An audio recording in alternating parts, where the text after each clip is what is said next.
Last year, I had the opportunity to ask the former CFPB director about a practice that remains of serious concern to me: the use of information about people's education, including where they went to college, when making decisions about access to credit and the cost of credit.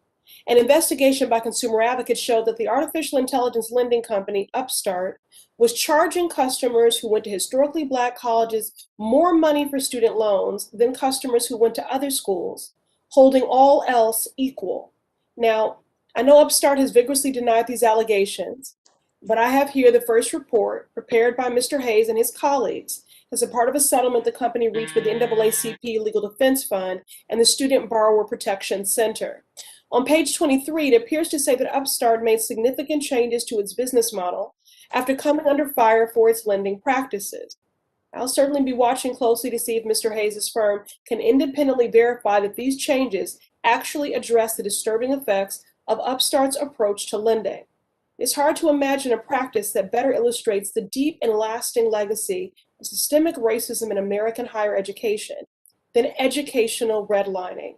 That's why I was so troubled to see that yet another fintech lender that uses AI, a company called Stride Funding, was engaged in what sounds like the very same discriminatory practices as Upstart.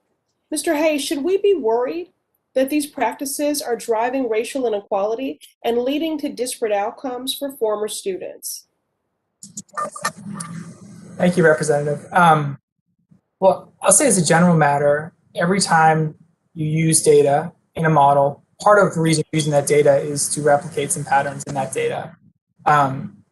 And we also know that there are disparities in our education system, as you pointed out. There are disparities with respect to race, national origin, and sex. Those could be replicated if you use that data in a model. That's a risk. It's not inevitable. There are lots of ways to use data to design models so that you don't do that. Our role in the Upstart and Student Borrower Protection Center matters as an independent monitor. And so I don't have views at this point about whether that has happened, whether those reports are accurate or not. That is part of our charge as an independent monitor. I think it's a risk. It's one that should be guarded against. And I think any company that uses this type of data should be very careful with it and test its intuition.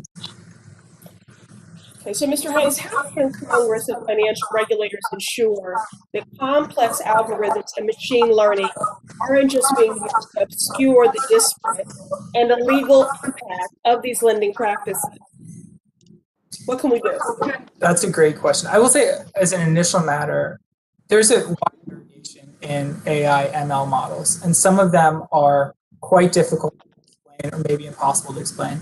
Others are not. Others are explainable. And I would say, as an initial matter, if an institution cannot explain its model, why it's reaching certain conclusions, it should be very hesitant or maybe not use it at all for important decisions. I think that's pretty key. This goes also back to the point that Chairwoman Waters had made. I think it is a great opportunity for the CFPB to come in and start actively testing some of these models, to test some of these intuitions, to test whether these risks are real. That's a role it can play. As an outside advocate, there's only so much you can do with a model. It takes an agency with supervisory authority to really help institutions understand how their models work and make sure that they're not going to violate the law. All right, thank you. I mean, these patterns are certainly very disturbing. It seems that people have not learned from Upstart's errors.